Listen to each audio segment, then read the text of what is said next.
ಕೊಪ್ಪಳದ ಜಿಲ್ಲಾಧಿಕಾರಿಯ ಕಾರನ್ನು ಜಪ್ತಿ ಮಾಡುವುದಕ್ಕೆ ನ್ಯಾಯಾಲಯ ಸೂಚನೆಯನ್ನು ಕೊಟ್ಟಿದೆ. ನ್ಯಾಯಾಲಯದ ಆದೇಶವನ್ನು ಧಿಕ್ಕರಿಸಿದ್ದಾರೆ ಕೊಪ್ಪಳದ ಜಿಲ್ಲಾಧಿಕಾರಿ. ಡಿಸಿ ಕಾರು ಜಪ್ತಿಗೆ ಗಂಗಾವತಿ ನ್ಯಾಯಾಲಯ ಆದೇಶವನ್ನು ಹೊರಡಿಸಿತ್ತು. ಕಾರು ಜಪ್ತಿಗೆ ಬಂದಿದ್ದಂತಹ ಕೋರ್ಟ್ನ ಬೆಲೀಫ್ಗಳಿಗೆ ಡಿಸಿ ನಿಂದನೆ ಮಾಡಿರುವಂತಹ ಆರೋಪ. ಬರಿಗೈನಲ್ಲಿ ವಾಪಸ್ ಆಗಿದ್ದಾರೆ ಕೋರ್ಟ್ನ ಬೆಲೀಫ್ಗಳು ಅನ್ನೋದು ಗೊತ್ತಾಗ್ತಾ ಇದೆ. ಕೋರ್ಟ್ ಆದೇಶವನ್ನು ಉಲ್ಲಂಘಿಸಿದ ಕೊಪ್ಪಳದ ಡಿಸಿ, ನೀವು ಕೂಡ ಡಿಸಿ ಫೋಟೋವನ್ನು ಗಮನಿಸ್ತಾ ಇದ್ದೀರಿ.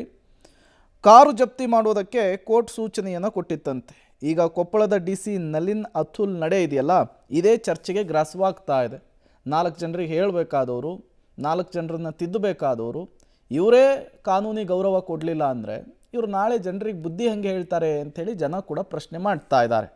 ಕೋರ್ಟ್ ಆದೇಶ ಇದ್ದರೂ ಕೂಡ ಅವರು ನಡೆದುಕೊಂಡಂತಹ ರೀತಿ ಇದೆಯಲ್ಲ, ಇದು ಈಗ ವ್ಯಾಪಕ ಚರ್ಚೆಗೆ ಗ್ರಾಸವಾಗ್ತಾ ಇದೆ.